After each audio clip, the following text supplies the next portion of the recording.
담임 목사님께서 가정이 건강해야 합니다라는 제목으로 말씀 증거해 주시겠습니다. 우리 믿음의 고백을 드림으로 말씀 앞에 나가도록 하겠습니다. 하나님 나를 사랑하신다. 하나님은 내 인생에 그 은밀한 게 가지고 계신다. 하나님은 오늘도 나와 동행하셔서 그 계획 이루어 주신다. 아멘. 그렇게 될 줄로 믿습니다. 아멘. 하나님께서 이 땅 가운데 만드신 기관은 딱 두 개밖에 없다라고 우리는 알고 있습니다. 하나는 가정이고 또 하나는 교회입니다. 이 두 기관은 서로 굉장히 밀접하게 연관을 맺고 있습니다. 그래서 우리는 가정을 이야기할 때 축소된 교회라고 부르고요, 교회는 확장된 가정이라고 이렇게 정의하기도 합니다. 가정이 축소된 교회인 이유는 신앙의 출발점이 가정이고 이 가정에서 교회됨을 훈련하게 되기 때문입니다. 교회가 본질적으로 서로에게 연합하고 상합하여서 주의 몸된 교회를 만든다는 그런 고백을 가지는데, 가정이 이것을 훈련한 첫 단계이기 때문입니다. 또한 교회가 확장된 가정이라고 부르는 이유도 제가 앞에서 말씀드린 것처럼 서로 간에 연결되어서 형제와 자매가 되는 것이 바로 교회이기 때문입니다. 그런 점에서 교회가 가장 교회다워지는 지점은 교회가 서로에게 긴밀하게 연결되어서 성장하고 있을 때라고 정의하는 것이 옳을 것입니다. 사실 이 부분에서 오늘날 교회들은 굉장히 치명적인 약점을 가지고 있습니다. 성경에서 우리가 만나게 되는 모든 교회는 하나의 예외도 없이 다 가정교회를 원칙으로 하고 있습니다. 가정교회라고 하면 가정에서 함께 교제하고 식탁을 나누고 그리고 서로를 쉐어하면서 예배하는 것을 기본으로 삼고 있었다는 뜻입니다. 당연히 서로에게 연결된다는 것은 당연한 것일 것이고, 또 서로가 서로에 대해서 밀접하게 관심을 가지고 있는 것도 지극히 당연했을 것입니다. 근데 교회가 점점 성장하면서 교회가 조직화되고 그리고 건물을 가지기 시작을 했고, 그러면서 기업화되면서부터 교회가 이전의 모습과 굉장히 다른 모습을 가지기 시작을 했습니다. 교회는 출석하지만 서로에게 연결되지 않아도 교회 생활이 가능하다고 생각하는 분들이 나오기 시작했기 때문입니다. 사실 이것은 하나님께서 교회를 만드실 때 본래 가지고 계셨던 계획이라고 보기는 어렵습니다. 왜냐하면 교회는 확장된 가정이어야 하기 때문입니다. 바로 이런 이유에서 현대교회가 가장 힘을 쏟고 있는 것 중에 하나가 소그룹 운동입니다. 더 이상 초대교회처럼 가정을 오픈해서 예배하기가 어렵기 때문에 교회 안에서 소그룹을 단위로 만들어서 서로 간에 삶을 나누고 같이 기도하고 같이 교제하게끔 만들려고 하는 것입니다. 그리고 이렇게 서로 연결될 때 비로소 우리는 교회로구나 라고 그렇게 느낀다는 것입니다. 제가 언젠가도 말씀드렸듯이 우리 성도님들이 허락을 하시면 꼭 제가 시험을 치고 싶은 게 두 가지가 있는데, 첫 번째는 일전에도 말씀드리는 성경 시험이에요. 10문제만 내고 도대체 몇 문제를 맞출 수 있으실까 정말 너무 궁금해요. 왜 궁금하냐?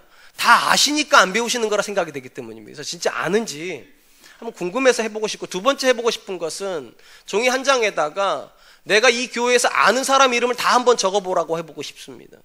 다 알고 있으니까 서로 교제 안 하시는가 싶어가지고요.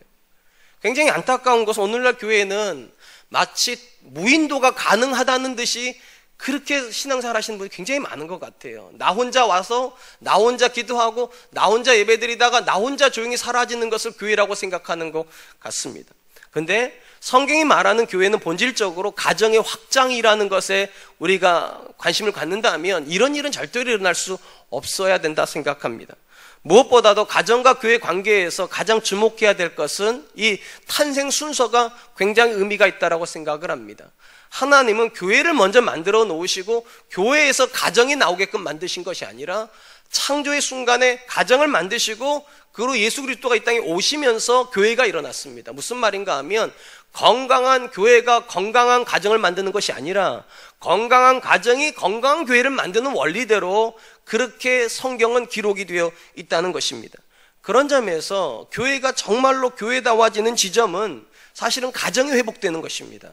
왜냐하면 이 가정 안에서 남편과 아내가 사랑 안에서 하나 되는 것 죄송합니다. 하나 되고 부모와 자녀가 사랑 안에서 하나 되는 것이 훈련이 된 사람들이라야 교회 와서 예수 그리스도 안에서 새롭게 하나 된 사람들과 연합을 할 수 있을 테니까요.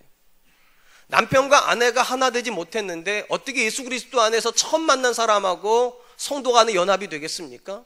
내 자녀하고도 내가 연합이 안 됐는데 어떻게 남이 낳은 자녀하고 내가 연합이 되겠습니까? 그런 점에서 교회가 정말로 교회다워질 때 여러분들이 하셔야 되는 가장 중요한 것은 죄송해요. 전도가 우선은 아닙니다. 헌금도 우선은 아닙니다. 사실은 여러분의 가정이 사랑 안에서 연합되는 게 가장 우선입니다. 그런 건강한 가정이 건강한 교회를 이루는 것이기 때문입니다. 제가 지금 드리고 있는 말씀이 여러분들이 동의를 하신다면 사실 교회를 가장 위기로 만드는 것은 결코 사회의 급변이라든지 목회자의 타락이나 또는 교회 세속화만의 문제는 아닐 것입니다. 물론 이런 것이 교회의 생태 환경을 굉장히 어렵게 만든 거 사실입니다. 그런데 이런 환경 속에서도 적어도 가정만 건강하면 교회는 버텨냅니다. 그런데 가정이 건강하지 못하면 교회는 근간을 잃어버리죠. 건강한 가정에서 건강한 교회가 나오는데 가정이 와해되고 남편과 아내가 서로 신뢰하지 못하고 부모와 자녀가 서로 사랑과 존경을 주고받지 못한다면 이 과정의 확장인 교회가 건강해지는 것은 불가능할 것입니다. 그런 점에서 저는 우리 사랑과 은혜교회 성도님들이 다른 것에 헌신하기 이전에 여러분의 가정에 헌신할 수 있었으면 정말로 좋겠습니다. 남편이 아내에게 좋은 남편 되는 거, 아내가 남편에게 좋은 아내가 되는 거, 부모가 자녀에게 좋은 부모가 되는 거, 이건 정말 지극히 복음적입니다. 이것이 돼야지만 교회가 설 수 있기 때문입니다. 요즘 우리가 우리 사회 안에서 발견되는 가장 위험스러운 요소들이 무엇인가? 가정이 점점 붕괴되는 요소들을 많이 보게 된다는 겁니다. 어디서 그게 많이 나오는가? 유머에서 많이 나옵니다. 우리가 한때 굉장히 유명했던 유머가 강큰 남자 시리즈죠. 남자들이 간땡이가 부어가지고 아내 탐부하는 뭐 이런 시리즈가 굉장히 유행을 했어요. 최근에 유행하는 시리즈 중에 하나가 위험한 할아버지들입니다. 위험한 할아버지들. 이런 식의 내용이죠. 노인정에 어느 날 70대 할아버지가 오셨는데 눈이 펄해져서 오셨다는 거죠. 다른 할아버지들 와가지고 무슨 일이 있었냐고 물어봤더니 할아버지가 이렇게 얘기하더랍니다. 밥 좀 해달라고 그랬다가 얻어맞았다고. 좀 지나니까 이번에는 80대 할아버지가 눈이 펄해져서 오셨다는 거죠. 그래서 또 동료들이 와가지고 무슨 일이 있었냐고 그랬더니만 집 나가신 할머니한테 어디 가냐 물어봤다가 얻어맞았다는 거죠. 좀 지나니까 이번에 90대 할아버지가 들어오셨는데 눈이 양쪽이 다 시퍼러져서 오셨다는 거예요. 사람들이 왜 그랬냐고 물어봤더니만 이 90대 할아버지 이렇게 말했대요. 단지 아침에 눈 떴다는 이유로 맞았다고. 이런 유머가 유행하게 되는 가장 결정적인 이유는요, 공감대가 형성되고 있기 때문입니다. 우리 사회가 점점점 남자들이 힘을 잃어가고 있다는 겁니다. 그리고 상대적으로 여자들이 힘이 얻어가면서 가정의 붕괴가 일어나기 시작했다는 겁니다. 우리 사회는요, 그 어떤 사회보다 변화 속도가 굉장히 빠릅니다. 쉽게 말하면 불과 20년 전만 해도 우리나라는요, 가부장적 사회였습니다. 그런데 20년 어간에 갑자기 여건이 엄청나게 신장돼가지고 이제는 모든 게 여성 위주, 죄송해요 이렇게 말해가지고요. 모든 게 여성 위주의 사회가 돼버렸습니다. 그런데 그 사이에 남자들은 아직 준비가 안 됐어요. 내가 아직도 가장의 주인인 줄 알고, 내가 아직도 남편, 아내 주인인 줄 알고 살고 있는데, 어느 순간 아내들은 그 생각을 다 버려버렸습니다. 그러니까 밥 해달래다가 얻어맞는 거죠. 어디 나가냐 물어봤다가 그냥 눈이 막 그러는 거죠. 이 할아버지들의 순환시대에 대한 이야기는 황혼이혼이 그 배경일 겁니다. 언제부턴가 우리 사회는요, 검은 머리가 팥뿌리 되도록 사는 것이 우리 결혼의 기본이라고 생각하지 않는 시대에 접어들었습니다. 이제는 힘만 생기면, 아내들이 힘만 생기고 남편들이 힘만 빠지면 언제든지 이혼이 가능하다고 느끼는 사회죠. 사실 이런 이야기는 일본의 이야기인 줄 알았어요. 우리가 황혼이혼은 일본에서만 있는 얘기인 줄 알았는데 점점 우리나라 이야기가 되죠. 그래서 힘 있는 할머니들이 나오기 시작하고, 남편들이 연금 받을 때까지만 기다리다가 연금 쪼개버리고, 자녀들이 결혼할 때까지만 기다리다가 가정 깨버리고, 남편들이 점점 나이가 들면서 초라해지고 아내의 눈치를 바라보면서 가정이 위태해지고 있습니다. 사실 이 환경이야말로 사실은 교회가 생존하기가 가장 어려운 환경입니다. 성경이 말하는 가정은요, 남편이 아내를 무수하는 곳 아닙니다. 나이가 들어가는 것이 초라해지는 곳, 그런 곳 아닙니다. 그런데 우리가 만들고 있는 사회는요, 점점 아내들이 남편을 무시하는, 그리고 남편들이 아내의 눈치를 봐야 되는 그런 환경으로 점점 가면서부터 교회는 어찌 보면 굉장히 위험한 시대로 들어갔다고 생각이 됩니다. 그런 점에서 교회 회복에서 가장 본질은 사실은 목회자의 회복보다 더 본질적인 것은 가정의 회복일 겁니다. 남편이 남편다워져야 될 것이고, 아내가 아내다워져야 될 것이고, 부모와 자녀의 관계가 정말로 성경다워져야, 그래야 교회는 회복이 될 것이기 때문입니다. 오늘 우리가 살펴보게 될 본문의 말씀은 가정의 대표적인 위기에 해당이 되는 이혼의 문제를 다루고 있습니다. 사실 현대교회 목회자들에게 있어서 가장 설교를 하기 싫어하고 설교에서 가장 쉽게 빠져버리는 주제 중에 하나가 이혼입니다. 과거에 우리 사회뿐만 아니라 대부분의 사회는 이혼을 터부시했습니다. 사회 전체적인 분위기가 한 남자와 한 여자는 평생 사는 것으로 인지하고 있을 때에는 이혼에 대한 설교가 굉장히 쉬웠습니다. 그런데 어느 순간부터 우리 사회뿐만 아니라 대부분 문명화된 사회에서는 이혼이 더 이상 터부시되지 않습니다. 오히려 이혼을 권장하는 사회가 되고 있다고 말하는 것이 옳을지 모르겠지만 그렇게 됐어요. 최근에 우리가 새로운 단어를 하나 알게 됐습니다. 돌싱이라고 하는 단어. 이 돌싱이 뭔지 아시죠? 돌아온 싱글이요. 언제부턴가 우리는 이혼남, 이혼녀라고 말을 쓰지 않습니다. 싱글남, 아니 돌싱남, 돌싱녀. 쉽게 말하면 이혼을 새로운 삶을 위한 새로운 선택으로 이해를 하기 시작했다는 겁니다. 당연히 이혼이 새로운 선택이 될 수 있다 그러면 설교하기가 참 쉽지가 않아요.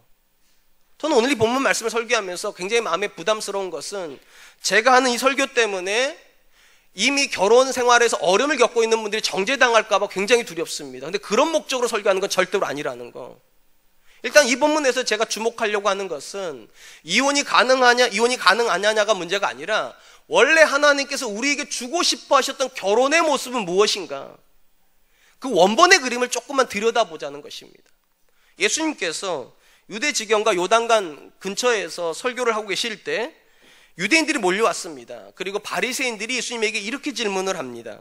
마가복음 10장 2절, 바리새인들이 예수께 나와 그를 시험하여 묻되 사람이 아내를 버리는 것이 옳으니까?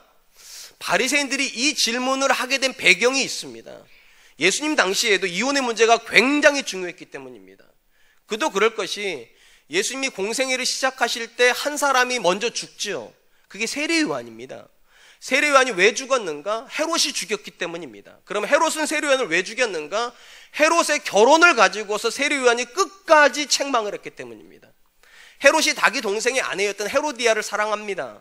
그래서 이 여자하고 결혼을 해버려요. 여긴 두 가지 문제가 벌어지죠. 이건 근친상간에 해당되기도 하고 이 결혼이 가능하려면 이혼을 먼저 해야 되기 때문에 두 가지가 다 걸려 있다는 겁니다. 그리고 헤롯은 그것이 가능하다고 느꼈던 거고 세례요한은 그것이 안 된다고 말했다는 겁니다. 헤롯이 그것이 가능하다고 느꼈던 이유는 그 당시 문화가 남자에게는 두 가지 권리가 있다라고 믿었기 때문입니다. 첫 번째, 일부 다처의 권한이 있다. 힘 있는 사람은 많은 아내를 둘 수 있다고 생각을 했고, 두 번째, 언제든지 이혼은 가능하다. 이 두 가지가 남자의 권리라고 생각을 했는데 세례요한이 거기다가 제동을 걸었다는 거죠. 그래서 죽었습니다. 지금 이제 예수님에게 바리새인들이 와서 질문하는 게 똑같은 거예요. 당신은 어떻게 생각하냐고. 만약에 여기서 예수님께서 이혼이 불가능하다고 말을 하면 세례요한의 편을 든 겁니다. 그러면 헤롯이 죽여야 됩니다. 그리고 이혼이 가능하다고 말하면 이것은 이제 유대인들이 생각하는 구약적 전통을 위배하는 겁니다. 유대인들의 생각에는 전통적으로는 이혼은 불가능하다는 것이었기 때문에 이 난제를 가지고 지금 온 거죠. 그리고 말합니다. 남자가 여자를 버리는 것이 가합니까? 이 질문을 받았을 때 예수님께서 바로 즉답을 하지 않으시고 바리새인들에게 오히려 성경에는 뭐라고 기록이 되어 있냐 이렇게 물으셨어요. 그게 10장 3절로 4절입니다. 대답하여 이르시되 모세가 어떻게 너희에게 명하였느냐 이르되 모세는 이혼증서를 써주어 버리기를 허락하였나이다. 바리새인들이 모세가 이혼증서를 써주라고 허락했다, 써주어서 허락했다고 말하면서 인용한 구절은 신명기 24장 1절 말씀입니다. 이렇게 되어 있어요. 사람이 아내를 맞이하여 데려온 후에 그에게 수치되는 일을 발견하고 그를 기뻐하지 않으면 이혼증서를 써서 그의 손에 주고 그를 자기 집에 내보낼 것이요. 바리새인들은 모세의 말을 문자적으로 이해를 했습니다. 결혼을 하고 나서 남편이 아내에게 마음에 들지 않는 점이 생기면 언제든지 이혼증서를 써서 그 손에 들려주고 돌려보내면 된다는 겁니다. 그러니까 이혼이 가능하다 이렇게 생각을 한 겁니다. 그런데 예수님은 이 모세의 글을 문자적으로 해석하지 않습니다. 오히려 이렇게 대답을 해주시죠. 마가복음 10장 5절 예수께서 그들에게 이르시되 너희 마음이 완악함으로 말미암아 이 명령을 기록하였거니와. 예수님 지금 뭐라고 말씀하시는가? 모세가 왜 그 명령을 거기다 기록했는가? 이혼이 가능하기 때문이 아니라는 겁니다. 오히려 너희 마음의 완악함 때문에 그렇게 했다고. 여기 나오는 완악함이라고 하는 것은 딱딱해졌다는 뜻입니다. 잘 알다시피 우리 간이 딱딱해지는 걸 우리는 간경화라고 부릅니다. 딱딱해지면 기능을 못해요. 그럼 죽어요. 마찬가지로 마음이 완악해졌다는 말은 마음이 딱딱해져가지고 기능을 못한다는 겁니다. 원래 이 마음은 뭐가 기능을 해야 되는 공간인가? 사랑이 기능을 해야 되는 공간입니다. 근데 사랑 안에서 무언가가 이루어져야 될 사람이 사랑이 없어지니까 딱딱해져요. 남자들이 아내를 바라보면서 마음이 딱딱해지면 어떤 일이 벌어지는가? 어떤 일도 한다는 거예요. 새로운 아내를 얻기 위해서 이 아내를 죽이는 일도 하게 된다는 겁니다. 최소한 그런 걸 막기 위해서 모세가 차선적으로 선택한 것이 이혼중설 써주라는 겁니다. 아내를 살리기 위해서요. 아내의 인권을 보호하기 위해서 차선책으로 그렇게 한 것이지 이혼이 가능하기 때문이 그런 것이 아니라고. 우리가 이 부분을 이해하려면 구약성경을 조금 이해할 필요가 있어요. 우리가 구약성경을 읽을 때 가장 이해가 안 되는 것 중에 하나가 이겁니다. 하나님은 한 번도 일부 다처제를 명령하신 적이 없는데 구약의 전통은 굉장히 일부 다처제라는 겁니다. 도대체 왜 그럴까요? 분명히 하나님은 한 남자가 한 여자와 결혼한 시스템을 만드셨어요. 근데 어느 순간 한 남자가 여러 여자들과 결혼이 가능한 시스템이 성경 안에 들어와 있습니다. 이건 절대로 하나님 뜻이 아니죠. 왜 이렇게 되었는가? 이스라엘 땅이 들어가 있었던 고대 근동 지역 자체의 사회 문화가 일부 다처제 문화였기 때문입니다. 그러니까 문화 속에 들어가 있다 보니까 자연스럽게 그 문화에 흡수가 돼버렸다는 거예요. 근데 한 번만 생각해 보세요. 일부 다처제라는 문화가 가능한가? 여러분, 일부 다처제가 가능하려면 일단 남자가 굉장히 부유해야 됩니다. 한 남자가 많은 여자를 먹여 살려야 되기 때문에. 근데 오늘날에도 이게 쉽지가 않아요. 쉽게 말하면 오늘과 같이 경작지가 많아졌고 기술이 많아졌고 힘이 많아져가지고 굉장히 부유한 시절을 살고 있지만 지금도 제가 느끼는 게 뭔지 아세요? 한 여자 데리고 사는 거 너무 힘들다는 거예요. 먹여야 될 것도 많고 입혀야 될 것도 많고 애들 키우기 너무 힘든데 저같이 부유한 사람도, 부유한 시대에 살고 있는 사람도 한 남자가 두 여자 못 데리고 삽니다. 근데 그 당시는 생각해 보세요. 지금처럼 경작지가 넓지도 않습니다. 소출이 많이 나오던 시절도 아니에요. 그러니까 한 남자가 여러 여자 데리고 사는 건 흔한 일일 수가 없어요. 부자만 그게 가능해요. 근데 부자가 여러 여자를 데리고 사는데 보통의 남자가 그게 부러울까요? 안 부러울까요? 솔직하게 남자분들 부러우시겠죠. 저도 부러울 것 같아요.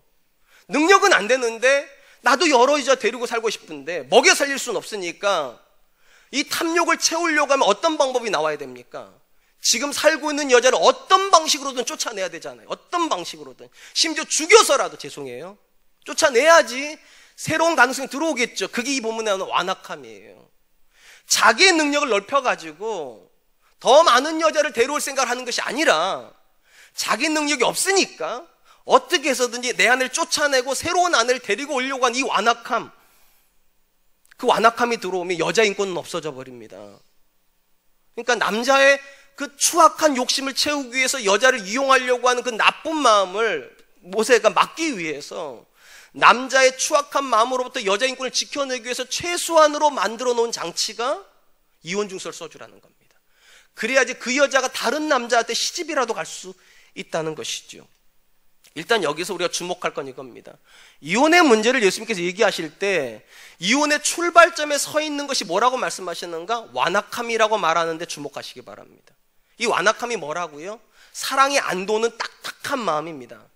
이게 어떤 식으로 역할을 하냐면 내 행복을 위해서는 너 따위는 희생시켜도 된다. 이게 완악함의 절정이에요. 남자가 새로운 여자랑 살고 싶으니까 이전의 여자는 희생해도 된다. 이게 완악함이에요. 그럼 여러분, 원래 하나님께서 남자와 여자를 만드실 때 완악한 존재로 만드셨을까? 천만에요. 정반대예요. 오히려 희생하는 존재로 만들어 놓으셨어요. 나를 위해서 너를 희생시키는 것이 아니라 너를 위해서 나를 희생시키는 존재로 만들어 놓으셨다고. 우리 성경이 남자와 여자 창조를요 굉장히 독특하게 기록하는 건 아시죠? 남자는 하나님께서 손수 다 빚으셨어요. 여자를 만드실 때는 남자의 갈비뼈를 부러뜨려가지고 그 갈비뼈를 기초로 해서 다시 빚으셨어요. 무슨 말인가? 남자가 여자를 만나기 위해서 남자가 먼저 희생했다는 겁니다. 남자의 희생이 없었으면 절대로 여자는 존재하지 못했습니다. 그럼 여자는 희생하지 않는가? 아닙니다. 갈비뼈를 가지고 여자를 만드실 때 하나님께서 여자에게 기대하셨던 바가 있었다고 성경 기록을 합니다. 이렇게 기록을 하죠. 창세기 2장 18절 여호와 하나님이 이르시되 사람이 혼자 사는 것이 좋지 아니하니 내가 그를 위하여 돕는 매필을 지으리라 하시니라. 하나님께서 남자의 희생을 근거로 해서 여자를 만드실 때 여자에게 부여하신 기능이 뭐라고요? 돕는 자가 되라고. 쉽게 말하면 남자는 가정으로 들어가기 위해 희생을 바탕으로 깔고 있어야 되고 아내는 남자를 향한 섬김을 바탕으로 깔고 있어야 된다는 거예요. 그렇게 해서 두 사람이 만났기 때문에 벗었으나 부끄럽지 않고 하나가 될 수 있다고. 이혼은 뭐라고요? 서로를 향해서 희생해야 되는 존재가 상대방의 희생을 강요할 때 그게 완악함이고, 완악함이 들어왔기 때문에 이혼이라는 것이 역사 속에 들어오기 시작했다고 예수님이 그렇게 말씀하시는 것입니다. 사랑하는 성도 여러분, 이 자리에 계신 분들 상당수가 이미 결혼 생활하고 계시고, 또 어떤 분은 결혼해서 벗어난 분도 계시고, 또 어떤 분은 앞으로 결혼하실 분도 계실 겁니다. 남자와 여자가 결혼하는 이유가 수십 가지가 될 것이고 헤어지는 이유도 수십 가지가 될 수 있을 겁니다. 저는 때로는 가정을 지키고 자녀들을 보호하는 가장 최선의 선택이 이혼이 될 수도 있다고 믿는 사람입니다. 그렇기 때문에 이혼 자체가 이제 무조건 정죄받아야 된다고 저는 생각하지도 않습니다. 다만 이 본문에서 저는 이혼이 가능하냐 안 하자에 대한 얘기를 할 것이 아니라 과연 우리의 가정에서 우리가 이루었던 결혼은 어떤 출발점에 서 있어야 했는가, 그리고 우리는 그런 결혼 생활을 유지하려고 했는가를 좀 생각해 보자는 거죠. 예수님께서 우리에게 해주고 싶은 말씀은 이것이었습니다. 먼저 기억할 것이 있다는 것이죠. 우리 가정이 어떤 시스템에 들어가 있었냐는 겁니다. 어떤 시스템이었냐고. 나의 행복을 위해서 너의 행복을 희생시키는 완악함의 시스템인가? 이건 아닙니다. 오히려 너의 행복을 위해서 내 갈비뼈를 내어주고 남편의 희생으로 존재한, 이렇게 말해가지고 여자가 남편의 희생에 대해 감사함으로 섬기는 그 시스템이 하나님께서 만들어 놓으신 원래 결혼의 시스템입니다. 우리가 서 있어야 되는 가정도 바로 그 시스템이어야 됩니다. 남편은 아내를 위해서 희생하는 것을 지극히 당연하게 생각해야 되고, 아내는 그런 남편을 보면서 너무나도 감사해서 섬기는 것이 너무나도 자연스러워야 돼요. 적어도 그런 시스템이라면 우리 가정 건강할 겁니다. 사랑하는 성도 여러분, 스스로에게 한번 물어보시기 바랍니다. 여러분의 가정은 건강합니까? 무엇에 근거해서 건강하다 하시겠습니까? 남편이 돈을 잘 벌어오십니까? 아내가 애들 잘 키우고 있기 때문입니까? 물론 그런 것도 가능할 겁니다. 그런데 성경 원리는 간단합니다. 남편이 희생하고 있다고 느껴지면 건강한 겁니다. 아내가 섬기고 있다고 느끼면 그 가정은 성경적인 것입니다. 그리고 저와 여러분들이 묻지 말아야 될 질문은 이거예요. 내게 내 남편은 어떤 존재인가? 내게 내 아내는 어떤 존재인가? 그런 거 물어보지 마세요. 오히려 저와 여러분들이 물어야 될 질문은 이겁니다. 나는 내 아내에게 어떤 존재인가? 나는 내 남편에게 어떤 존재인가? 나 때문에 내 아내는 행복한가? 나 때문에 내 남편은 하나님을 사랑할 수 있는가? 그걸 물어보는 동안에는 우린 서로 더 노력하게 될 겁니다. 더 노력하고 있는 동안에는 가정은 절대로 위태롭지 않을 것입니다. 첫 번째 생각 분명하셔야 됩니다. 결혼은 완악함을 본질로 하지 않습니다. 결혼은 희생하는 마음을 본질로 합니다. 너가 행복하기 위해서라면 내가 기꺼이 희생한다. 이것이 저와 여러분의 마음이 될 수 있었으면 정말로 좋겠습니다. 예수님께서는 모세가 이혼을 허용한 것은 그것은 사람의 완악함 때문이지 이혼 자체가 가능하기 때문이 아니라고 말씀하셨어요. 그 다음에 예수님이 주목하시는 것은 원래 결혼은 어떤 것인가? 그 부분입니다. 그게 6절로 9절이에요. 창조 때로부터 사람을 남자와 여자로 지으셨으니 이러므로 사람이 그 부모를 떠나서 그 둘이 한 몸이 될지니라. 이러한즉 이제 둘이 아니요 한 몸이니 그러므로 하나님이 짝지어 주신 것을 사람이 나누지 못할지니라 하시더라. 예수님은 하나님께서 창조 때부터 남자와 여자로 지으셨다라고 매우 원론적인 얘기를 하셨어요. 그리고 이 둘이 한 몸을 이루는 것이 결혼의 제도라고. 근데 여러분 잘 들어보세요. 처음부터 한 몸으로 태어난 존재라면 결혼이 쉬울 텐데 남자와 여자로 따로 존재하게 하시다가 결혼 안에서 하나가 되게 하셨습니다. 이것이 우리가 결혼 생활을 어렵게 느끼는 가장 본질적인 이유입니다. 만약에 우리 결혼이라는 것이 각각 살던 존재가 집만 공유하면서 각각의 인생을 살아가는 거라면 이거 쉬운 문제일 것 같아요. 요즘 청년들이 결혼을 하면 많이 그런다지 않습니까? 통장도 각각 쓰고 그런다고 그러더라고. 참 신기해요. 공용비용만 같이 차출해서 쓰고 각각의 것을 정립한다고. 아마 미리 헤어질 준비를 하는 것 같아요. 만약에 결혼이 그런 거라면 쉬울 것 같아요, 사실은. 근데 하나님께서 만들어 놓으신 결혼은 무엇인가? 각각 존재했던 존재들이 결혼이란 시스템 안에 들어간 모든 것이 하나여야 된다. 모든 것이. 생각도 하나여야 되고, 관심도 하나여야 되고, 가치관도 하나여야 된다. 제가 질문 하나 드릴게요. 이게 가능합니까? 사실은 거의 불가능하죠. 요즘 청년들 기준으로 따지면 30년, 그러니까 30살 정도 됐을 때 결혼을 하죠, 전으로. 쉽게 말하면 30년 동안 다른 문화 속에 살았다는 겁니다. 30년 동안 다른 가치관을 가지고 있었다는 겁니다. 30년 동안 다른 사람이었다는 거예요. 근데 이 존재가 하루아침에 하나가 될 수 있습니까? 불가능하죠. 그렇기 때문에 모든 결혼에는 위험 요소가 다 들어가 있는 겁니다. 다른 존재가 만났는데 어떻게 안 위험해요? 다른 생각이 있는데 어떻게 안 충돌해요?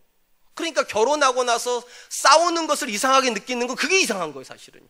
싸워야 정상이죠. 어떻게 똑같이 하는 사람이 안 싸웁니까? 우리 중에 착한 사람 신도를 믿는 분이 계세요. 무조건 참아야 된다고. 그러지 마세요. 어떻게 다른 사람이 만났는데 안 싸우냐고. 싸우세요. 싸움을 조장하는 게 아니에요. 잘 들어보세요. 하나님께서 각각 다르게 만들어 놓으셨는데 다르게 만든 사람이 만나가지고 싸우는 게 정상인데 왜 각각 다른 존재가 만나가지고 하나 된다고 말씀하시냐는 거예요. 싸우는 게 정상일 텐데. 여기 비밀이 하나가 들어가 있죠. 하나님께서 각각 다르게 만들어 놓으셨는데 두 존재가 사랑하게 만들어 놨다는 겁니다. 그래서 하나가 되는 거예요.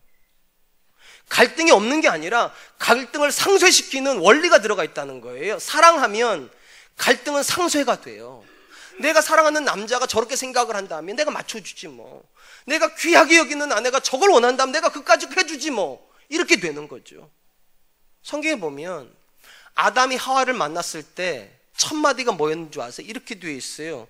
창세기 2장 23절. 아담이 이르되 이는 내 뼈 중에 뼈요 살 중에 살이라. 이것을 남자에게 취하였은즉 여자라 부르리라 하니라.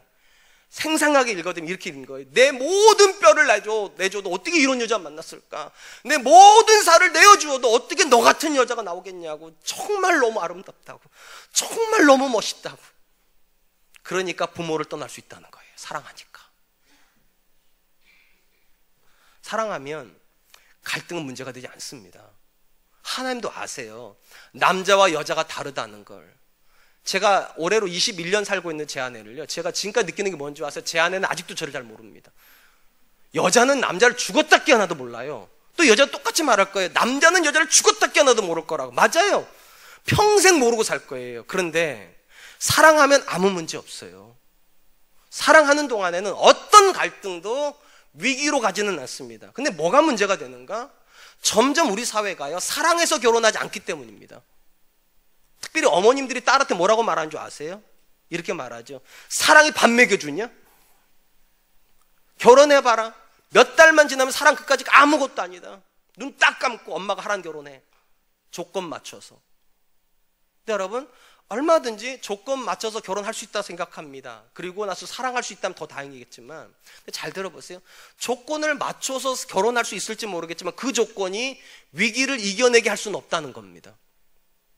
과거에는요, 신데렐라처럼 하는 결혼이 있을 수 있었어요. 완전히 조건이 이렇게 차이가 나가지고요, 왕자님이 바닥에 있는 여자랑 결혼해 주면은요, 아무리 갈등이 일어나도 이 바닥에 있는 여자가 너무 감격을 하기 때문에 갈등이 안 일어납니다.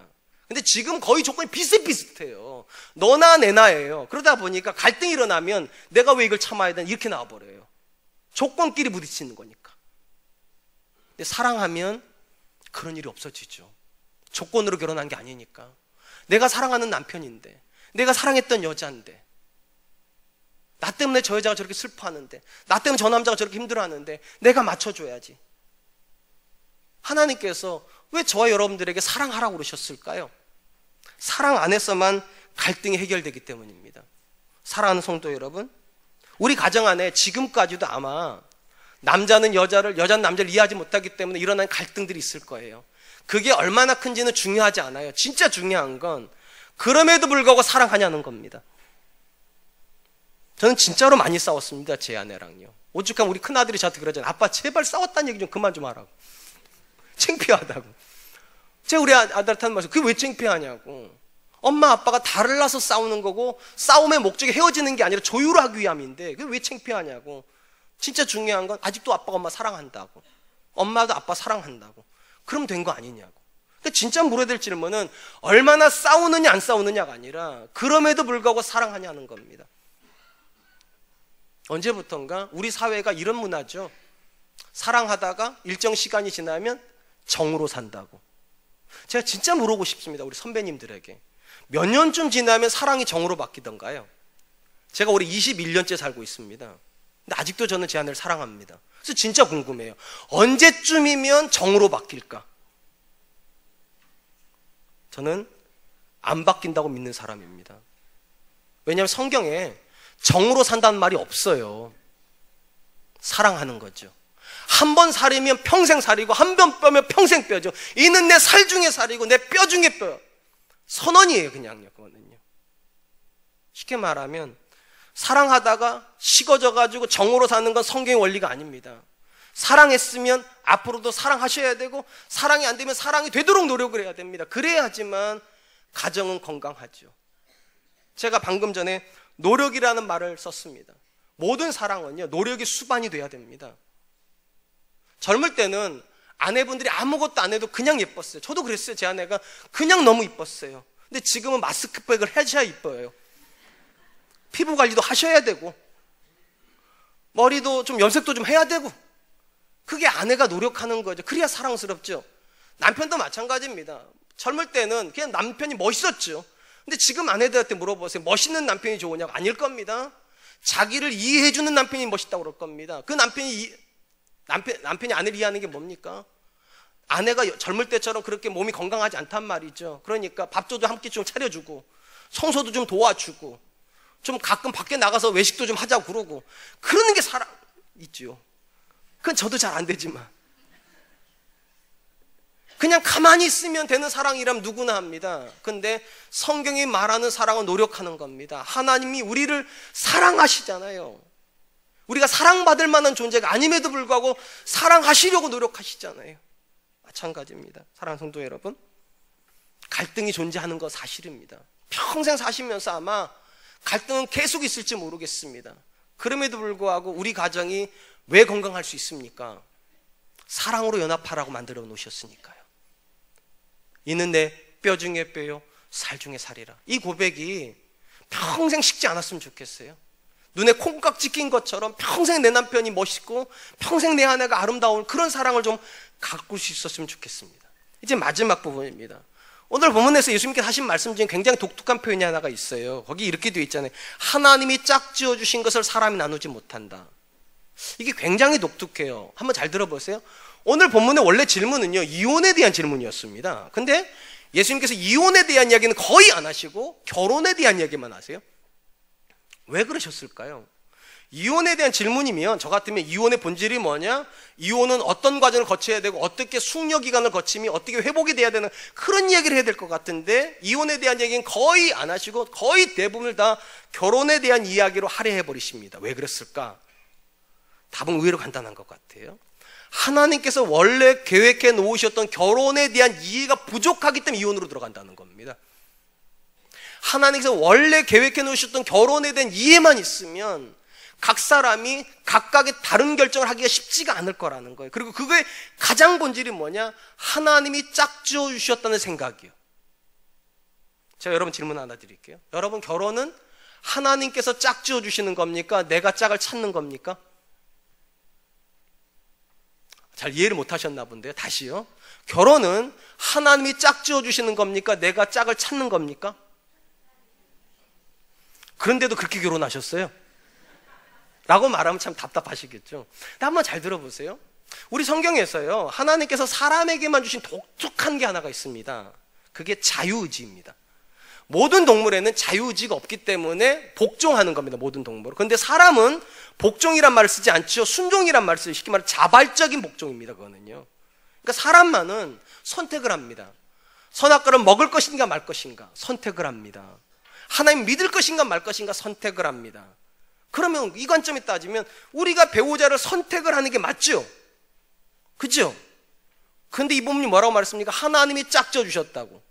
다 내가 선택하는 건 줄 알았는데 왜 배우자는 하나님이 짝져 줬다고 말하는가? 왜 그럴까요 도대체? 일단 이 본문은요, 이 말은요, 두 가지로 해석이 가능해요. 첫 번째, 문자 그대로 하나님이 짝지어 주신 배우자가 있다. 문자 그대로. 두 번째, 내가 내 선택에 의해서 사람을 만날 수 있고 내 선택에 의해서 사람을 고를 수는 있어도 하나님이 만들어 놓으신 결혼이란 제도 안으로 들어가는 순간에 우리는 이렇게 믿어야 된다는 겁니다. 하나님이 내게 주신 배우자라.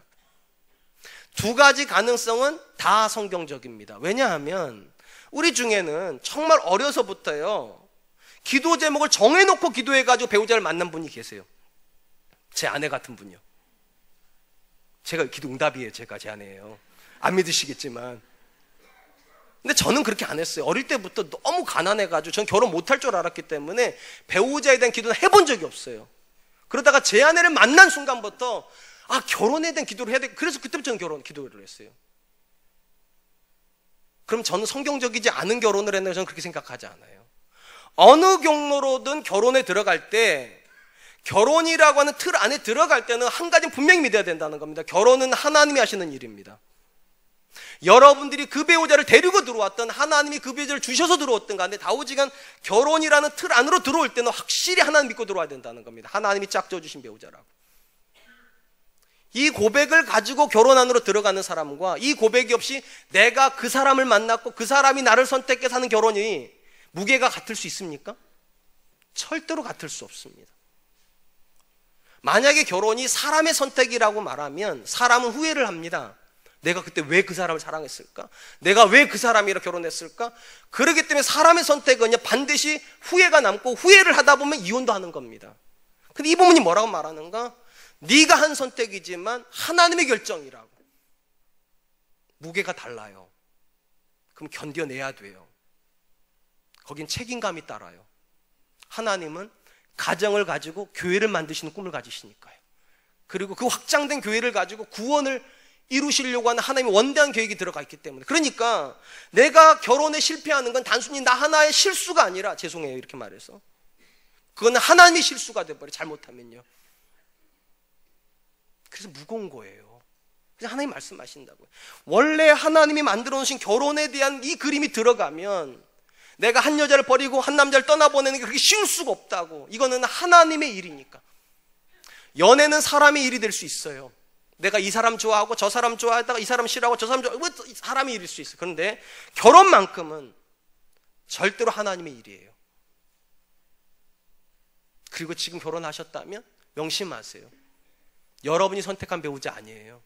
하나님이 짝지어 주신 배우자예요. 지금 갈라서 해야 될지 말아야 될지 고민하는 분이 계십니까? 다시 생각하세요. 하나님이 주신 배우자라면 조금 더 견뎌야 되지 않을까요? 조금 더 책임감을 가져야 되지 않을까요?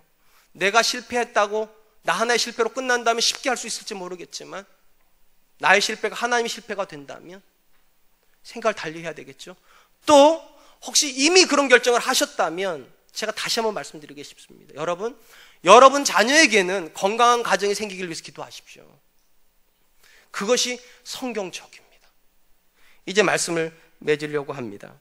하나님께서 아담을 창조하시고 혼자 있는 것을 좋지 않게 여기셨습니다. 그리고 갈비뼈를 취해서 아내를 주심으로 결혼이 되었습니다. 여기 본질이 하나가 있다고 말씀드렸습니다. 완악함이 결혼의 출발점은 아닙니다. 나를 위해서 너를 희생시키는 게 결혼은 아니에요. 너를 위해서 내가 희생하겠다라고 말하고 들어가는 게 결혼입니다. 그리고 이 결혼 안에 들어갈 때 기본 전제가 하나가 있습니다. 하나님이 짝지어 주신다. 비록 자유의지가 있어서 내 눈에 사랑스러운 여자, 내 눈에 멋있어 보이는 남자를 내가 골랐을지라도 결혼이라는 제도를 하나님 만드셨다면 결혼 안에 들어갈 때 우리는 반드시 믿고 들어가야 됩니다. 내 선택이 아니라 하나님의 선택이라고. 그리고 하나님의 선택이란 믿음이 생기면 그 다음부터는 책임감은 그 다음 문제입니다. 책임감 반드시 따라가야 돼요. 내 가정을 통해서, 내 결혼을 통해서 하나님의 살아계심을 보여주리라. 하나님께서 우리 가정 가운데 살아계심이 믿지 않는 가정을 통하여서 우리 가정에게 보여줘야 돼요. 믿지 않는 가정, 우리 가정을 통해서 봐야 돼요. 그거를요. 우리 자녀들이 그런 꿈을 꿔야 돼요. 예수 믿는 엄마 아빠는 저렇게 사는 거구나. 나도 얼마든지 저런 가정을 이룰 수 있겠구나. 그래서 가정을 낳는 거죠. 마지막으로 묻고 싶습니다. 여러분의 가정은 서로 사랑합니까? 사랑하지 않으면 위험한 겁니다. 그리고 사랑하고 있는 동안에 가정은 행복할 겁니다. 저는 2018년에 우리 사랑과 은혜교회 속해 모든 믿음의 가정들이 사랑이 있었으면 좋겠어요. 남편이 아내를 사랑하고, 아내가 남편을 사랑하고, 부모가 자녀를 사랑하고, 자녀가 부모를 사랑하는, 정말 너무 근사한 가정. 심지어 깨어져 있는 가정일지라도 자녀들을 향해서 축복할 때는 엄마가, 아빠가 너를 위해서 정말 좋은 가정을 위해서 기도하고 있다고, 꼭 하나님께서 너에게 그런 가정 주기를 원한다고, 그렇게 축복하는 그런 한 해가 되실 수 있기를 주님의 이름으로 축원드리겠습니다. 이제 우리 함께 찬양할 텐데요, 새롭게 하소서 찬양하려고 합니다. 우리 마음이 새로워지지 않으면 아내를 향한 사랑, 남편을 향한 사랑도 절대로 새로워지지 않습니다. 하나님 마음이 바뀌게 해주십시오. 자꾸만 내 남편이 나한테 어떤 존재인가를 묻는 마음이 아니라 내가 내 아내에게 어떤 남편인가, 내가 내 아내에게 어떤 아내인가를 물어보고 정말 하나님께 기뻐하시는 사람이 되게 해달라고, 우리 같이 한번 찬양하면서 나를 새롭게 해달라고 우리 한번 찬양하겠습니다.